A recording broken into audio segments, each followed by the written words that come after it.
ओम नमः शिवाय दोस्तों, आप सभी का मेरे चैनल नारायण रत्नावली में स्वागत है।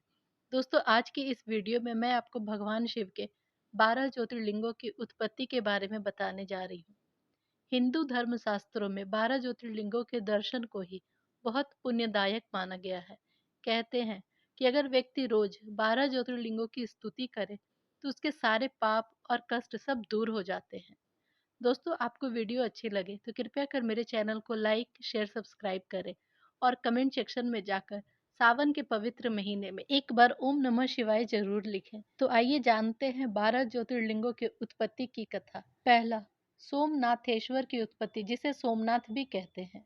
चंद्रमा को दक्ष प्रजापति की 27 पुत्रियां पत्नी के रूप में प्राप्त हुई थी, परंतु चंद्रमा रोहिणी से सबसे अधिक स्नेह करता था और बाकी स्त्रियां दुखी होकर अपने पिता के पास गई। पिता ने उनकी बात सुनकर चंद्रमा को समझाया कि हे चंद्रदेव, तुम ऐसी विषमता मत करो। एक के साथ प्रेम और दूसरे के साथ प्रेम नहीं करना, यह सरासर गलत है। इस प्रकार दक्ष समझाकर घर चले गए, परंतु चंद्रमा ने उनकी बात पर कोई ध्यान नहीं दिया। फिर रोहिणी से दुखी होकर सभी कन्याएं पिता के पास पहुंची। इस बार दक्ष चंद्रमा के पास गए और कहने लगे, चंद्रमा, मैंने तुम्हें हीनता के साथ समझाया था, पर तुमने मेरी बात नहीं मानी। अब मैं तुम्हें श्राप देता हूँ कि तुम मलिन होकर छीन हो जाओ। इससे चंद्रमा मलिन होकर एकदम छीन हो गए। इस दुख को चंद्रमा ने इंद्र आदि देवताओं से कहा। सभी ने वशिष्ठ ऋषि के साथ ब्रह्मा जी से प्रार्थना की, कोई उपाय बताइए। तब ब्रह्मा जी बोले, आप सभी लोग चंद्रमा को लेकर प्रभास नामक क्षेत्र में भगवान शंकर का पूजन कीजिए। मृत्युंजय के तप के द्वारा आप भगवान शंकर का पूजन तथा जप कीजिए। शंकर जी से की कृपा से इसका कष्ट दूर हो जाएगा।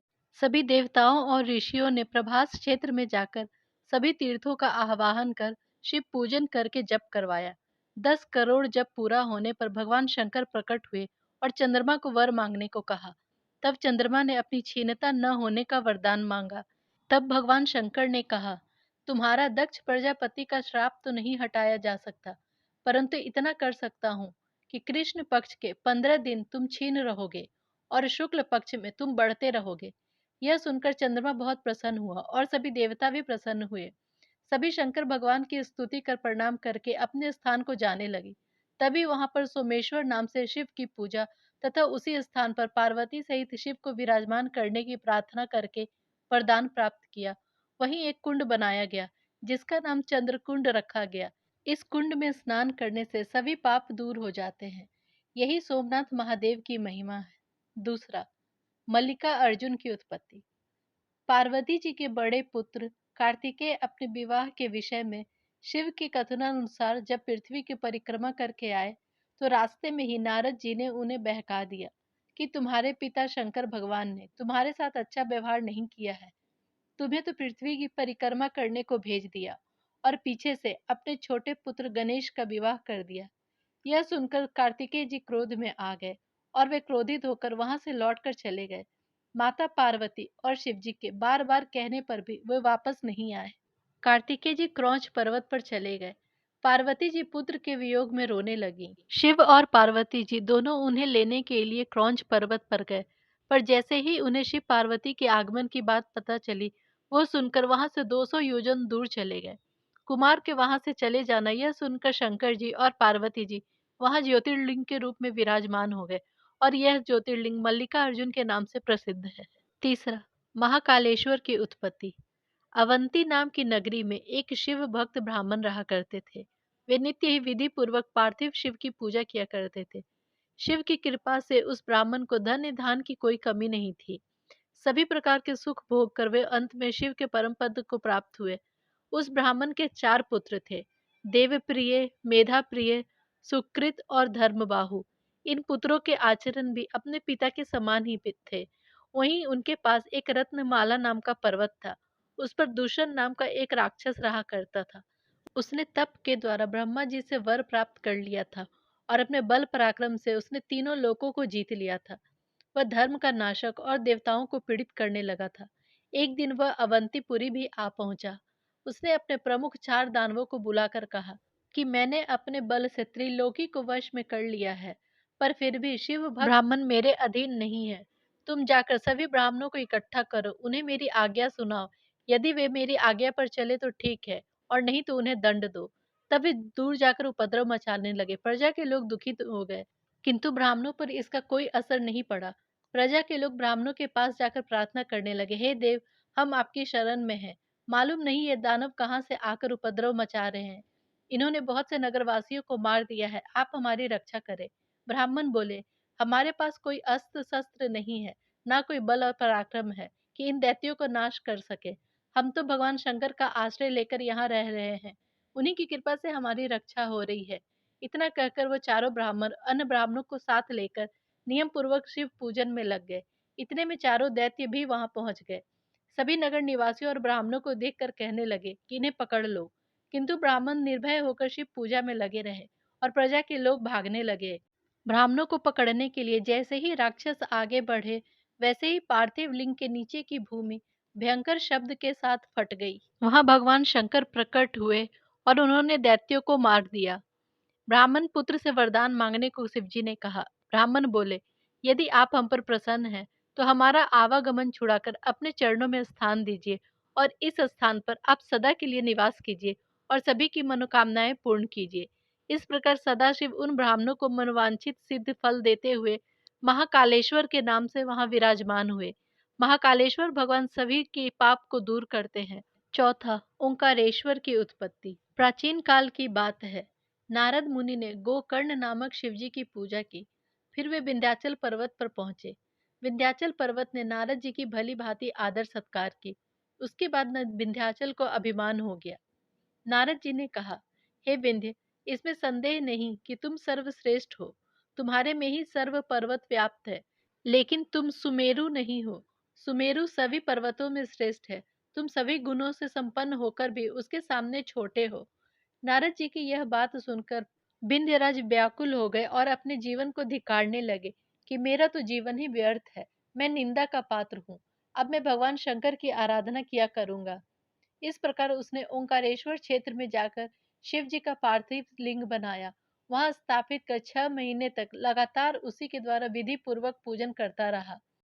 तपस्या से प्रसन्न होकर भगवान शिव आए और बोले, हे विंध्य, मैं तुम पर प्रसन्न हूँ, तुम अपनी इच्छा के अनुसार वरदान मांगो। तब विंध्य ने प्रणाम करके उनसे कहा, हे नाथ, यदि आप मुझ पर प्रसन्न हैं, तो मेरी बुद्धि को श्रेष्ठ विचार प्रदान कीजिए। शिव ने तथास्तु कहा। सभी ऋषि मुनियों ने शिव से वहां रहने की प्रार्थना की। शंकर जी ने जगत के कल्याण के लिए वहां विराजमान हो गए। ओंकारेश्वर तथा परमेश्वर दो नाम से शिवजी वहां विराजमान है, किंतु दोनों का रूप एक ही है। ये दोनों ही स्वर्ग मोक्ष आदि फल प्रदान करने वाले हैं। इस प्रकार विंध्याचल ने मन चाहा वरदान पाकर भगवान के चरणों में प्रेम प्राप्त किया। पांचवा, केदारेश्वर की उत्पत्ति। भगवान विष्णु के स्वरूप नर नारायण भगवान ने बद्रिका आश्रम में जाकर तप किया। शिव जी वहां पार्थिव लिंग में प्रकट होकर उनकी पूजा को स्वीकार करते रहे। इस प्रकार बहुत सा समय व्यतीत हो गया। भगवान शिव ने नर नारायण से वरदान मांगने को कहा। नारायण भगवान ने शिव जी से कहा, आप यहाँ पर साक्षात रूप में विराज कीजिए। इस पर नारायण भगवान की प्रार्थना पर सदाशिव ज्योतिर्लिंग के रूप में विराजमान हो गए। उनका नाम केदारेश्वर प्रसिद्ध हुआ। जो यहाँ केदारेश्वर के दर्शन और पूजन करते हैं, उनकी सभी कामनाएं पूर्ण होती हैं। एक समय की बात है, पांडवों ने शंकर जी को यहाँ महिष रूप में देख लिया था। वे उनके पास पहुंचे तो शिव जी भागने लगे, किंतु पांडवों ने उनकी पूंछ पकड़ ली और प्रार्थना की, हे प्रभु, आप भागकर मत जाइए, आप साक्षात शिव हैं, हमने आपको पहचान लिया है। तब शंकर जी की कृपा से उनके सभी संकट दूर हो गए और उन्हें इच्छित वर मिले। केदारेश्वर धाम की पूजा अर्चना से इच्छित वर की प्राप्ति होती है। छठ, भीमेश्वर शिव की उत्पत्ति, जिसे भीमा शंकर भी कहते हैं। एक दिन किसी ने भीम नामक राक्षस से कहा कि राजा आपके नाश के लिए अनुष्ठान कर रहा है। यह सुनकर भीम राजा के पास आया और तलवार निकालकर राजा को फटकारने लगा। राजा ने शिव जी का स्मरण कर भीम से कहा कि मैं जगत रक्षक शिव का स्मरण पूजन कर रहा हूँ, मुझे तुम्हारा कुछ भी भय नहीं है।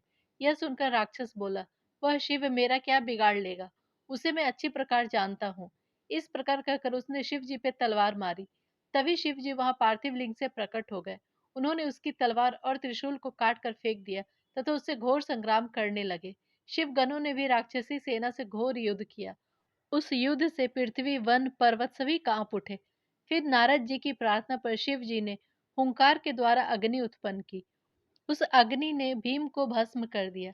भीम की उस भस्मी से वहां अनेक प्रकार की औषधियां उत्पन्न हुई, जो समस्त रोगों का नाश करने वाली और मंगलदायक थी।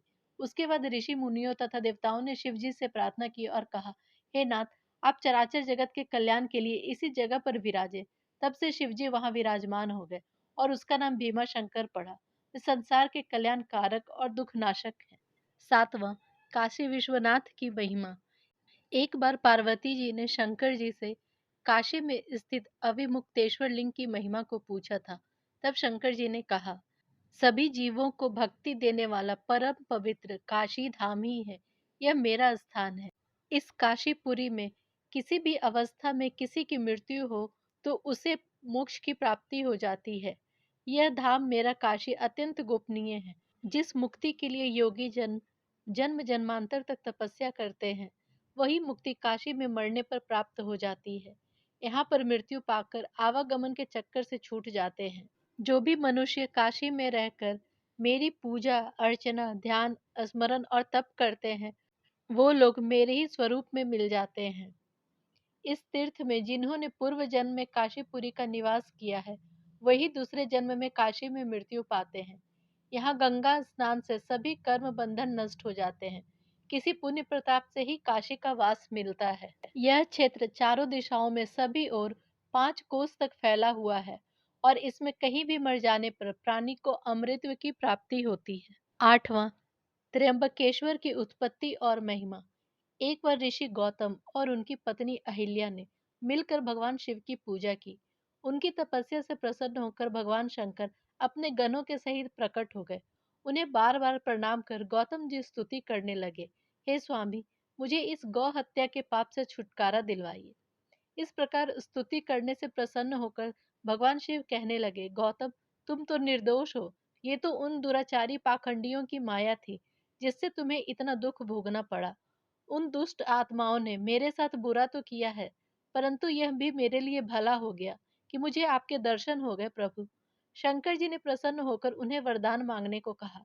इस पर गौतम जी बोले, हे प्रभु, आप पतित पावनी गंगा जी को यहाँ प्रकट कीजिए, जिससे अन्य प्राणियों का भी कल्याण हो सके। भगवान शंकर ने उन्हें गंगा जल दिया। वहीं गंगा जी स्त्री के रूप में साक्षात प्रकट हो गई।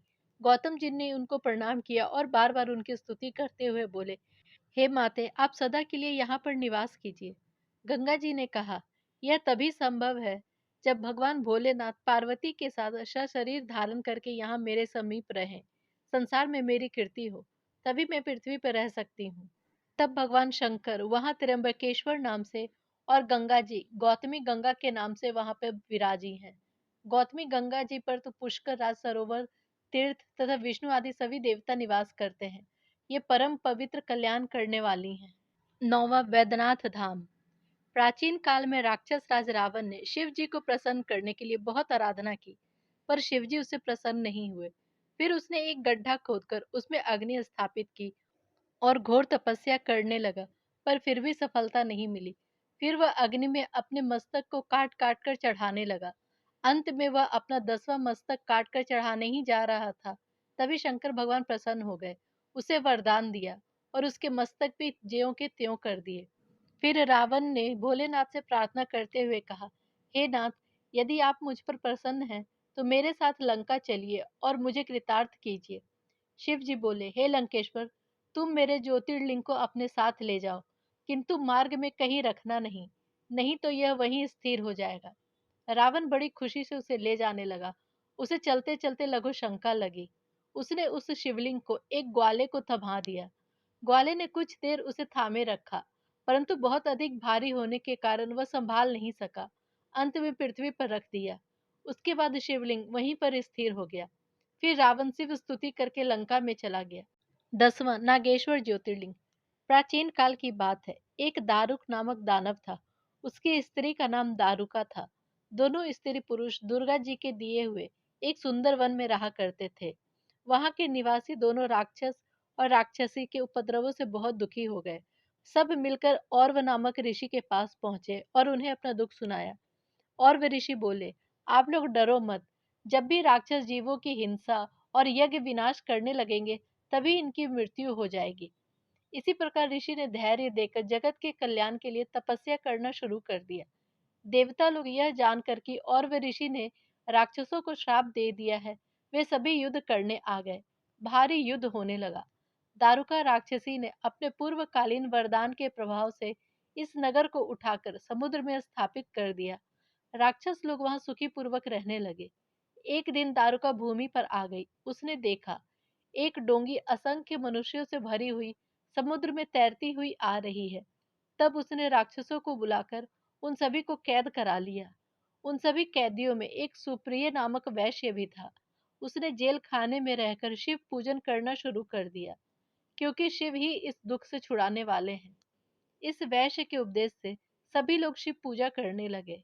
इस प्रकार वहां पूजन करते करते 6 महीने बीत गए। इसके बाद एक दिन दुष्ट दारुका के किसी दूत ने देख लिया। इस पर दारुका उस बनिए के पास आकर बोला, हे वैश्य, तू सच सच बता, किसकी आराधना कर रहा है?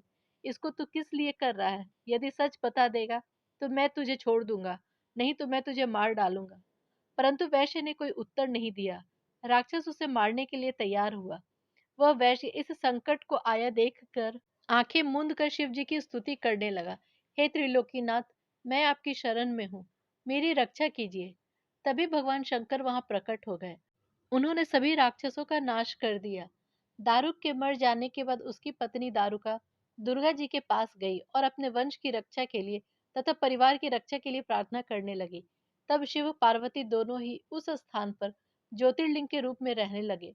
दारुका को दुर्गा जी ने शिव कृपा से वरदान दिया था कि इस युग की समाप्ति पर यहाँ राक्षसों का निवास होगा और दारुका उन पर शासन करेगी। एक वीरसेन नामक राजा शिव का बड़ा भारी भक्त था। उसे एक लकड़ी की मछली जो रांगे से मढ़ी हुई थी दी थी।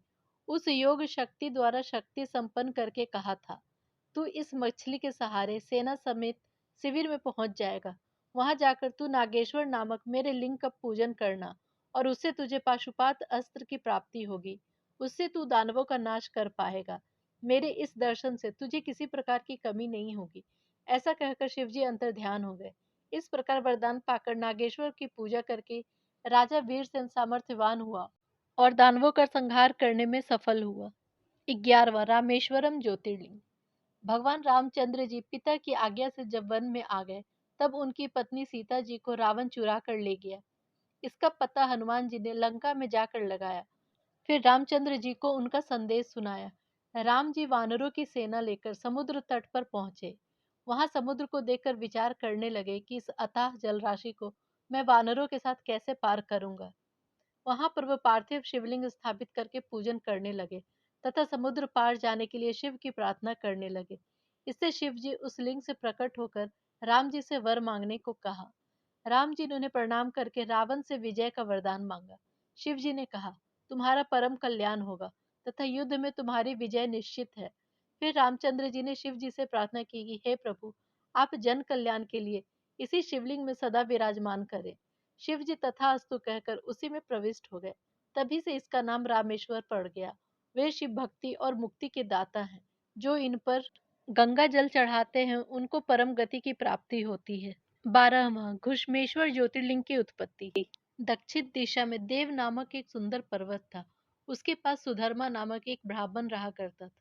उसका भारद्वाज गोत्र था। उसकी सुदेहा नाम की एक सुंदर स्त्री थी। सुदेहा शिव जी की परम भक्त थी, परंतु उसकी कोई संतान नहीं थी। सुधर्मा को तो इससे कुछ दुख नहीं था, परंतु उसकी पत्नी व्याकुल रहती थी। उसे पुत्र प्राप्ति की चाहत थी। वह इस विषय में पति से बार बार कहा करती थी। पति कहते, हे कल्याणी, पुत्र प्राप्ति से क्या लाभ है? सभी संबंध स्वार्थ ही के लिए होते हैं। माता पिता पुत्र आदि को हमने सब देख लिया है। इस प्रकार समझाता था और कभी कभी फटकार लगाकर चुप भी करा देता था। एक दिन सुदेहा अपनी सहेलियों के साथ कहीं बाहर चली गई थी। वहां कई स्त्रियों के साथ उसका झगड़ा भी हो गया।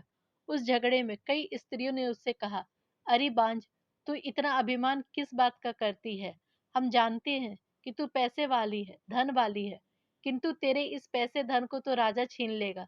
तेरे किस काम का है? हमारा धन तो पुत्रों के उपयोग में आएगा। इस प्रकार की बातों को सुनकर सुदेहा घर आ गई। वह बहुत दुखी होने लगी। उसने सभी बातें अपने पति को रोकर सुनाई। इस बात पर सुधर्मा दुखी नहीं होकर पत्नी को धीरज देने लगे। जो होना है वह अवश्य होगा, इसमें व्याकुल नहीं होना चाहिए। कोई कुछ भी कहे वह कहता रहे, दुखी मत हो।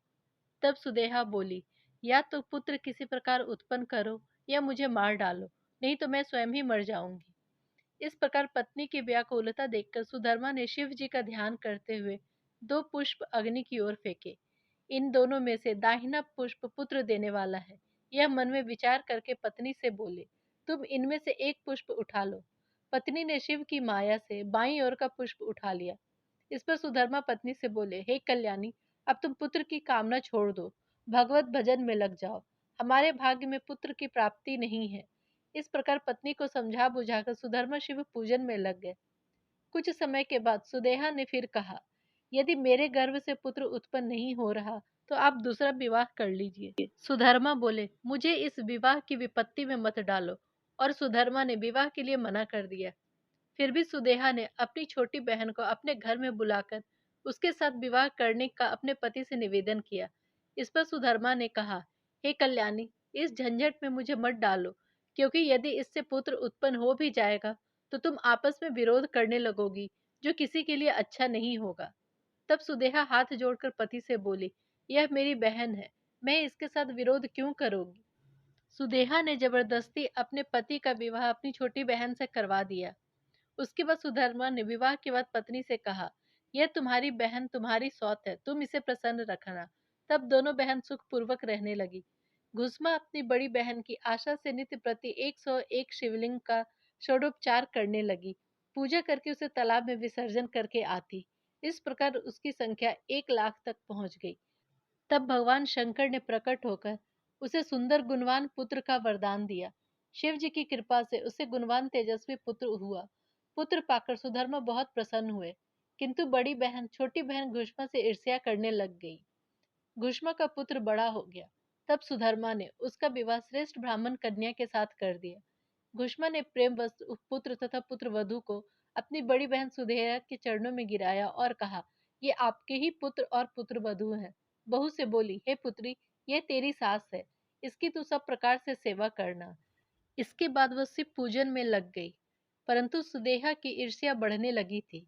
एक दिन उसने रात्रि में सोते हुए पुत्र को काटकर उसी तालाब में डाल दिया जिसमें घुष्मा शिव पूजन कर पार्थिव शिवलिंग का विसर्जन करती थी। सुबह में जब उसकी पत्नी ने अपने पति को नहीं देखा तो वह इधर उधर शोक से व्याकुल होकर ढूंढने लगी। घुष्मा भी बहुत दुखी थी। सुदेहा बनावटी रोने लगी, परंतु मन ही मन घुष्मा को रोता हुआ देखकर बहुत खुश हो रही थी। सुधर्मा घर आए तो सभी को सांत्वना देकर कहने लगे, इसमें आप दुखी मत हो, भगवान ने दिया था उन्हीं ने वापस ले लिया। फिर घुष्मा से बोले, तुम शिव पूजन मत छोड़ो। इस प्रकार पति के समझाने पर वह पति की आज्ञा से तालाब पर शिव पूजन करने चली गई। पार्थिव लिंग के पूजा के बाद जब वो घर लौटने लगी तो उसने अपने पुत्र को तट पर खड़ा देखा। वह कह रहा था, माता, मैं तुम्हारे तप और शिव भगवान की कृपा से मरकर भी जीवित हो गया हूँ। माता ने शिव की बार बार पूजा की। तभी शिव जी प्रकट होकर प्रसन्न होकर बोले, घुष्मे, मैं तुझसे प्रसन्न हूँ, तू वर मांग। तेरा पुत्र सुदेहा ने मार डाला था, मैं अभी उसको दंड देता हूँ। इस पर घुष्मा हाथ जोड़कर विनती करने लगी और कही, हे भगवान, यदि आप मेरे ऊपर प्रसन्न हैं तो यही वरदान दीजिए कि मेरी बहन को अभय कर दे। उसने बुरा किया है तो मुझे बुरा नहीं करना चाहिए। शिवजी बहुत प्रसन्न हुए। घुष्मा ने शिवजी से कहा, आप संसार के कल्याण के लिए यहाँ पर ही विराजमान हो जाइए, यही मेरी विनती है। इस पर शिवजी बोले, हे घुष्मे, मैं यहाँ ज्योतिर्लिंग के रूप में विराजमान रहूंगा। इस लिंग का नाम घुष्मेश होगा। यह तालाब लिंग का स्थान होगा जो शिवालय के नाम से प्रसिद्ध होगा, और जो भी यहाँ पूजा करने आएगा उसकी सभी मनोकामनाएं पूर्ण होंगी। इस प्रकार कहकर सदाशिव लिंग में स्थित हो गए। दोस्तों, ये थी 12 ज्योतिर्लिंगों की कथा। आशा करती हूँ आपको वीडियो पसंद आई होगी। कमेंट सेक्शन में ओम नमः शिवाय जरूर लिखें।